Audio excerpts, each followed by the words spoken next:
Hi guys, hope you're well. It's been a few weeks now since my last tutorial, so apologies for that. I've just been really tied up. Okay, so let's go straight into it then. Excuse me. So last time we were talking about using the jog wheel to beat match. Now, I mentioned that there's also a method that doesn't require the jog wheel at all, and that's called pitch riding. That's what we're going to talk about today.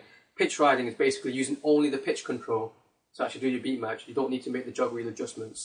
So let's go straight into it then. And I'm probably going to rush today, as I usually do. And if I do, probably then we'll do another tutorial on this next week. Anyway, if I don't get enough of it done. Okay, so let's go back to basics. Let's go back to using our cars again. Now, with the cars, you know, we're always talking about cars. They want to be traveling at the same speed. And if this car here is traveling slower than the other one, it's going to go behind. Then with the jog wheel process, we would accelerate it, bring it back, but then if it's traveling slower, it will start lagging again. So accelerate it, and then modify the pitch control so I don't need to keep making the adjustments. The process is the same with just using the pitch control and not this. Rather accelerating and decelerating it, I just move this a lot further than I need to move it to actually make those adjustments. So a while back when we first learned how to do the jog wheel beat matching, I said to you, find two tracks and get them at the same BPMs. I want you to do the same thing again over here. Now I've got two tracks at 141 BPMs here. The one on the right is playing in a loop, so I'm going to play that one, and I'm going to play this one, and they will be beat matched. And then I said to you back then, okay, so once they beat match with the jog wheel process, get them out of sync, in sync, out of sync, in sync, out of sync, in sync. In fact, let me show you. Okay. Okay, the beat matched, out of sync, in sync, out of sync, in sync, out of sync, in sync. Okay, so I want you to do that just to make sure you familiarise yourself with that again. And then we're going to do the same thing without using the jog wheel, just using the pitch control. Now it's important for now to actually know what your numbers are. So I know it's 141 BPMs, 2.25% is what it should be on, and I know roughly where the slider is. I'm gonna take the track out of sync and in sync just using this now. So check this out. Okay, beat matched. Out of sync. In sync. Out of sync. In sync. Let's go really slow. Out of sync. Back in sync. Okay? So that's the first thing I want you to try. Basically, it's the same process. You're just learning how to actually modify the pitch control and then try to bring it back exactly where it was before, roughly. So just keep an eye on that. Once you've done that, then we do the beat matching process. And basically that, again, it's the same. So here, we're going to start off with knowing what our numbers are. So I'm going to bring this back down to something like 135 BPM.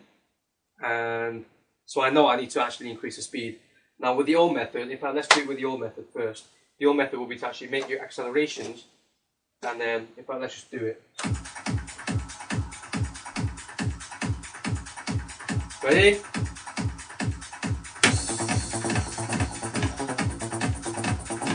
I have to keep on accelerating it. What does that tell me?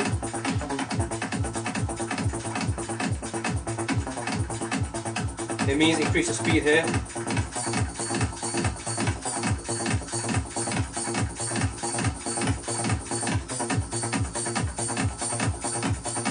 Keep increasing the speed.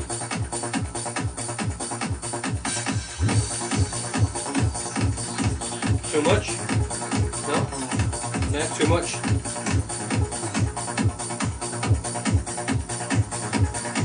That'll do. A little bit messy that was, but you get the idea. It's basically what you've been doing. So now we do the same thing without using the jog wheel. So rather making in fact, first let's make the accelerations and come back. Make the accelerations and come back. So we're going to make the accelerations with that and come back, with that and come back to the same point. What will happen is it'll get in sync and then keep getting out of sync.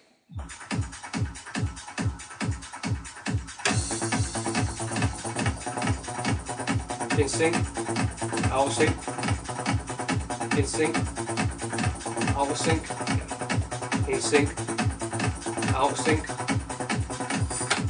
So what is that telling me? The fact that I bring it back and it's getting out of sync means that my original speed is too slow, so I do need to increase it. Normally I would get it in sync like that, then increase the speed a little bit. Here, because I'm actually moving this to actually get the track in sync, when I bring it back, I'll just bring it back higher than it was before. Higher as in that way, as in faster. Plus is here, minus is there. So I'll bring it back faster than it was before, and keep doing that until it gets in sync. If I find I've overdone it and it's too fast, then I have to go the other way. Then I slow it down more than it needs to be, and then bring it back. Now it's not an easy thing to do, and you know, if I was a professional, I could do this in like 5 seconds or something, but I'm not. So let's just give that a go. See what happens.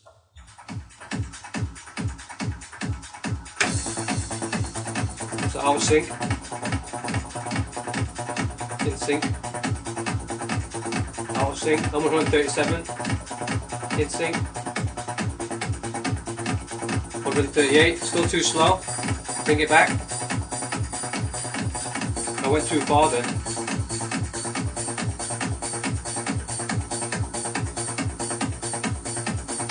A little bit more. Okay, kind of got it there.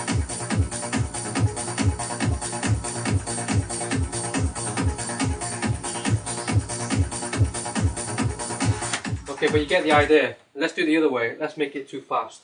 This time you have to slow it down.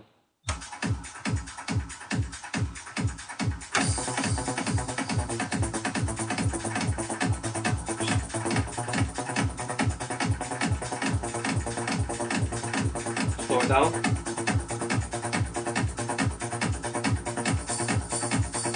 So kind of there.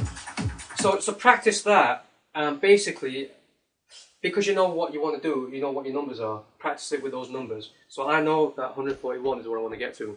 So I'll practice, I'll start with 145. In fact, the first thing to do is get it in sync, then bring it back to 141. Let's do that first. So 145. Too fast. Slow it down. When you hear that it's sync, then bring it to 141. Yeah. Let's do that again. Start really slow. 129. Speed it up.